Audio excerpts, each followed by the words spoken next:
시작은 한 사람이다.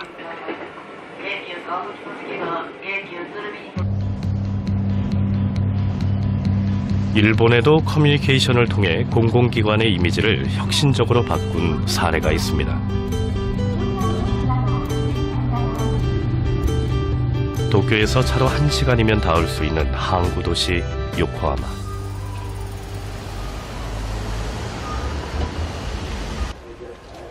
이른 아침부터 부산한 출근길이 시작됩니다. 6살 마유는 엄마와 함께 어린이집에 갑니다. 어린이집은 전철역 건물 6층에 있습니다. 언뜻 봐도 어울리지 않는 조합입니다.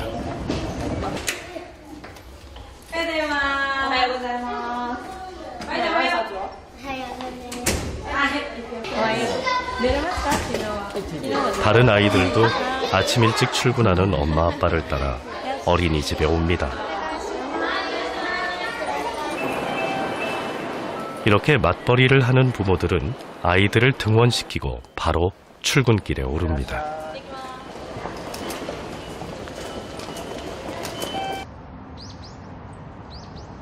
한편 차들이 달리는 고가도로. 이 아래에도 어린이집이 있습니다.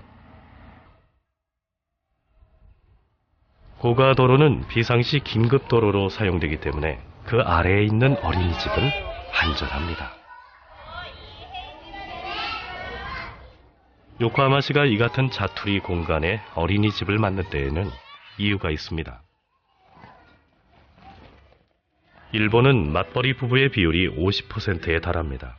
그러기에 이들에게도 어린 자녀들을 맡길 보육시설을 찾는 것은 어렵지만 중요한 문제입니다.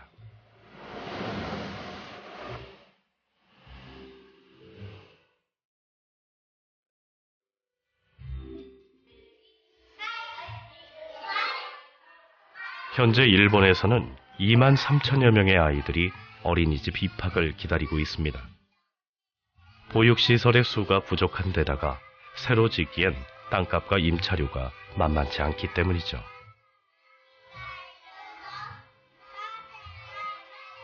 일본 내에서도 요코하마시의 상황은 최악이었습니다.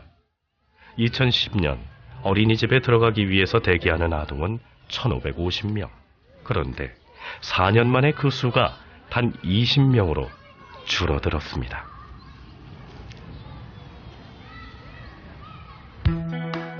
이 엄청난 변화는 한 사람에게서 시작됐습니다. 2009년 취임한 하야시 후미코 시장. 그녀는 요코하마시의 고질적인 보육 문제부터 손을 댔습니다. 보육 정책의 성공, 그 원동력은 바로 시장의 커뮤니케이션 능력에 있었습니다. 市長に当選すると、私は市長だ。私の言うことを聞いてくださいって言って、ただこう、ファッとこう指示だけしてね。あとはあまり関心がない。で、市民の方のところも歩いていかないという方も中にいらっしゃると思うんですよ。やっぱりそれは私は現場主義って言ってね。コミュニケーションなんですね。 시 정책을 홍보할 때에도 그녀는 시민들을 직접 찾아가 커뮤니케이션했습니다. ペーパーでお知らせしても非常に分かりにくいですね。だから直接お話をするのが一番いいので、今いろいろなことも出前講座とか名前つけてですね、市の方から自分から出ていくっていうことをすごく多くしています。ですから今も私たちが持っている課題についてもですね、公会堂にみんなに集まってもらって、そこで直接私がお話をするとか、いろいろな取り組みですね。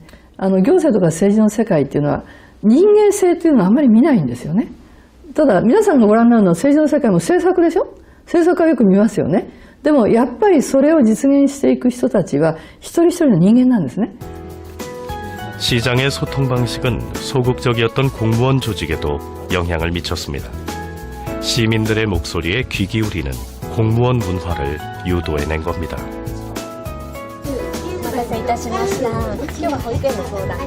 하야시 후미코 시장은 각 구청에 보육 문제를 전담하는 전문 상담사를 배치했습니다.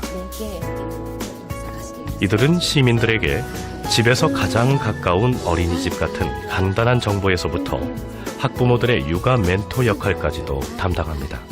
이들은 시민과 정부를 이어주는 커뮤니케이터들입니다. 우리는 한 사람의 커뮤니케이션이 도시 전체를 바꿀 수도 있다는 사실을 확인했습니다. 그렇다면 우리는 어떨까요? 네, 인천의 어린이집 보육교사가 아이들을 상습 폭행했다는 주장이 나왔습니다. 네, 인천 어린이집 원화 폭행 사건과 관련해 추가 피해를 봤다는 학부모들의 주장이 이어지고 있습니다. 잊을만 하면 불거지는 어린이집 아동학대 사건. 결국 2015년 정부는 어린이집 CCTV 설치를 의무화했습니다. 보육교사들에게 CCTV는 어떤 존재일까요? CCTV에는 행동만 담겨요. 소리도 들어가지 않고 행동만 담기기 때문에 그 안에서 아이들이 어떤 대화를 하고 있는지 혹은 선생님이 아이한테 어떤 어투로 말하고 있는지 아무것도 들어가지 않아요. 소통의 도구는 아니라고 생각해요. 하지만 장점도 있습니다. 때로 CCTV를 통해 교사와 학부모 사이에 생길 수 있는 불필요한 오해를 미리 막을 수도 있습니다. 그렇게 제가 뭐 누명을 썼거나 그랬던 건 아니고 아이들끼리 다툼이 있었는데 그 다툼의 과정을 이제 교사가 처음부터 끝까지 모두 알면 좋은데 이제 그러지 못했을 때 이제 부모님들한테 설명을 정확하게 드릴 수 있는 점 그런 점은 굉장히 좋은 것 같고. 그러나 여전히 CCTV는 교사와 학부모 그리고 아이들의 마음까지 비추지는 못합니다. 혹시 우리가 더 좋은 소통의 도구를 찾을 수는 없을까요? 협력하라.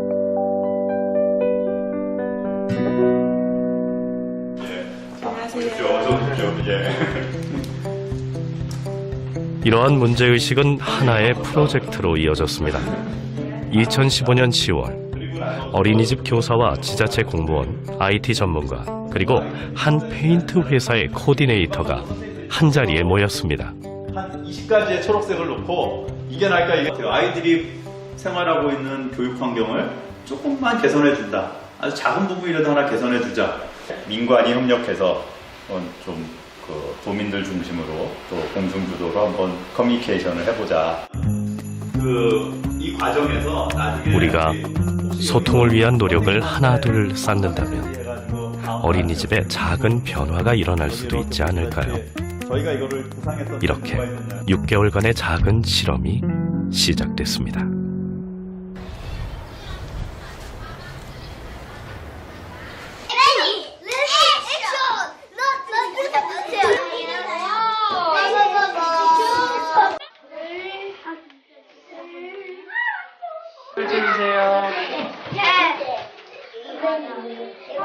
우리는 우선 학부모와 교사가 매일 주고받는 알림장을 조금 바꿔보기로 했습니다. 저희는 들어올 때 뭐 가구 하나도 안 사고 들어가요. 알림장 대신 이 작은 종이에 부모와 교사가 평소 서로에게 하고 싶었던 이야기를 적어보는 겁니다.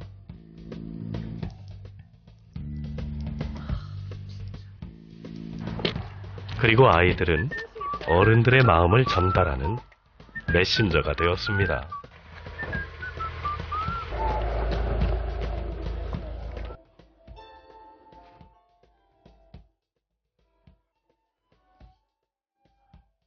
아이들의 낮잠 시간. 선생님은 아이 부모님들에게 답장을 적습니다.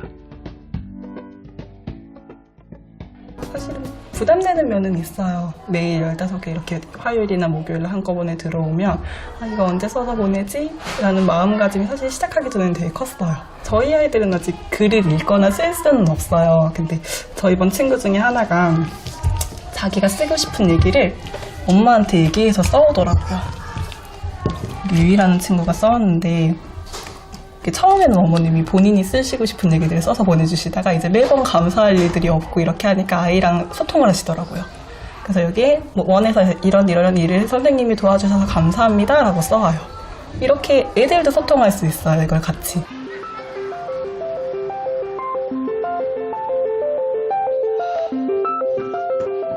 두 번째 실험이 시작됐습니다. 이번엔 한 미디어 업체의 도움으로 특별한 수업을 준비하기로 했죠. 핸드폰 어플리케이션을 통해 부모들에게 아이들의 수업을 실시간으로 보여주기로 한 것입니다.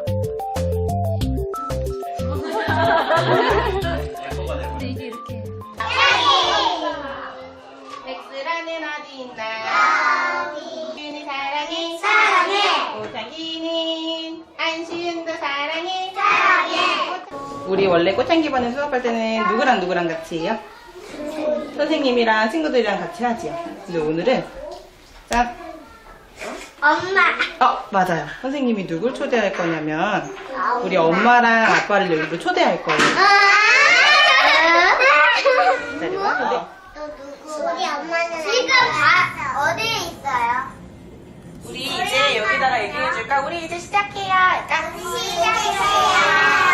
재미있게 봐주세요. 자, 재밌게 봐주세요. 이거는 누가 찍어주신다고 했지요? 분명히요. 이제 안재원 선생님한테 사진 우리 찍어주세요 하고 우리 이야기를 시작할 거예요. 평소에는 안전 문제로 사용할 수 없는 휴대전화를 이 수업 시간에서는 커뮤니케이션의 도구로 활용했습니다. 평소 중에 이렇게 그릇 잡는 거는 뭐라고 해요? 설거지. 설거지라고. 혜인이가 제일 잘할 수 있는 거 찾아볼까요?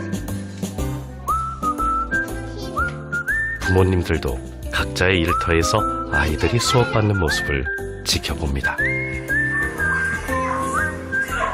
혜인 씨 잘하는데.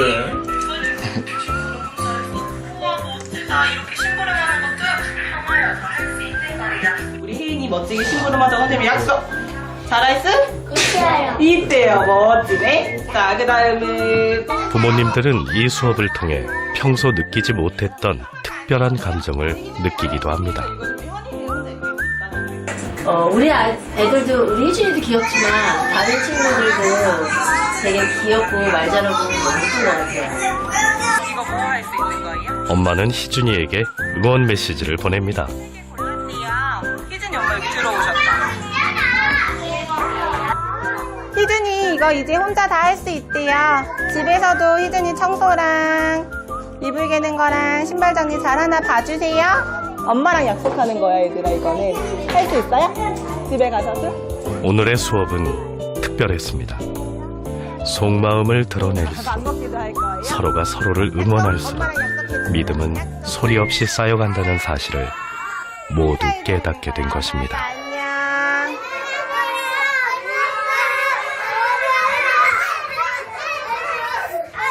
얘들아 이따 만나요. 자.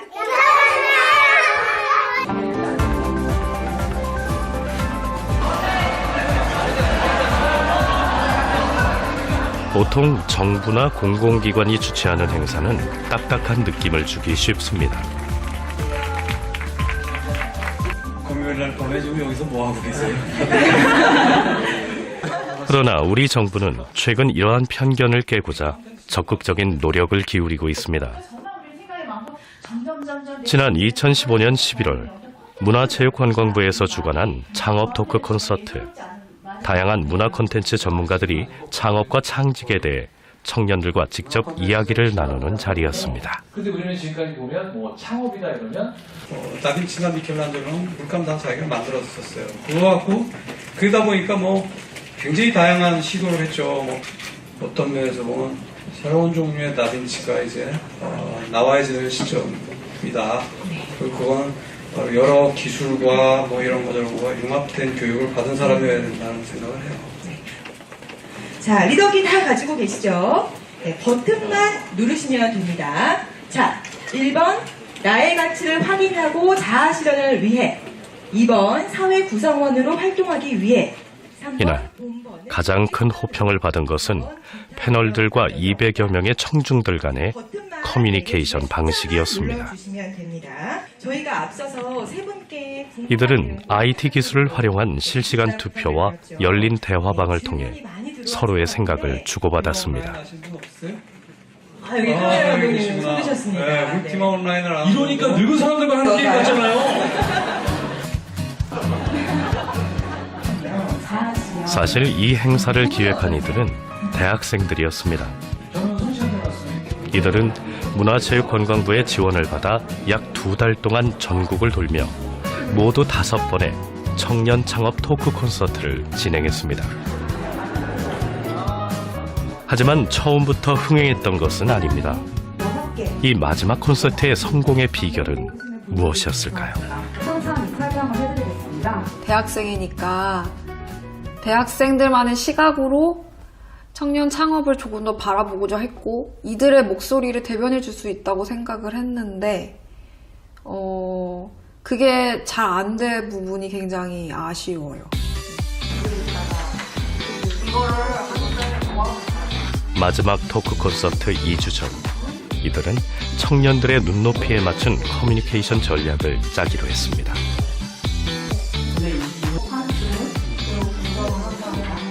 좀 더 청중들이 쉽고 친근하지만 굉장히 직관적으로 사용할 수 있는 그런 장치가 뭐가 있을까 고민을 하다가 이제 요즘 가장 대세인 메신저 톡의 오픈 채팅을 활용하게 되었고요. 라이브 폴 같은 경우에는 이제 구글 캠퍼스의 공간적인 이점, LED가 있다는 그 이점을 활용해서 좀 더 시각적으로 그런 결과들을 청중들과 같이 그렇게 확인하고 교감하고 소통할 수 있는 게 뭐가 있을까 하다가 다른 분도 나는 창업을 준비하면서 이런 게 고민이 된다. 반응은 기대 이상이었습니다. 청년들은 커뮤니케이션을 돕는 다양한 장치를 통해 직업에 대한 고민을 꺼내놓기 시작했습니다. 되게 마음은 조급한데 어떻게든 이거를 아이디어를 행사를 준비한 사람도 참여한 사람도 모두 같은 청년들이었기에 가능한 일이었죠. 행복해하면 좋겠어요. 뭔가